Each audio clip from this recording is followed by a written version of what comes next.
এটার নাম কি? এটা গুলগুলি। আর এই যে এই বেগুনি এখান থেকে নেছেন, এই সিঙ্গাড়া আছে এর ভিতরে, তাই না? আলুর চপ, এই যে এটা তো পেঁয়াজুই বলেন না? এটা হচ্ছে শুকনা মরিচের গুঁড়া না চাটনি, কোনটা? মরিচের চাটনি, গুঁড়া না?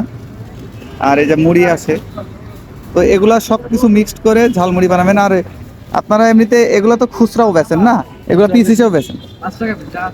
সব 5 টাকা পিস। আসসালামু আলাইকুম ভাই, ভালো আছেন? আমরা এখন এই স্পেশাল ঝালমুড়ি আছে, ঝালমুড়ি এখানে। এখানে কি আপনার কি কি আছে, এই যে যেটা মাখাচ্ছেন এখানে? আলু চপ, বেগুনি, পেঁয়াজি। ভালো লাগে যে নানান কিছু দেয়, সস এগুলা সবকিছু দেয়, সবকিছু মিলাই দেয়, এই জন্য আপনার। বড় ভাই কোথা থেকে আসছেন? এখানেরই নাকি? হ্যাঁ, এখানে মাঝে মাঝে দিতে দেওয়া হয়। যাওয়ার মানে ফ্রি সময় পাইলে এখানে বসে বসে খান না? আরে 50 টাকার বানায় দাও, 50 টাকার যদি বানায় দাও, এগুলো 5 টাকা করে না? তাহলে চপ দাও 2টা, সিঙ্গাড়া দাও, কত হলো? 40 হয়েছে। আর 2টা তাহলে দিয়ে দাও, 50 হয়ে যাচ্ছে নাকি?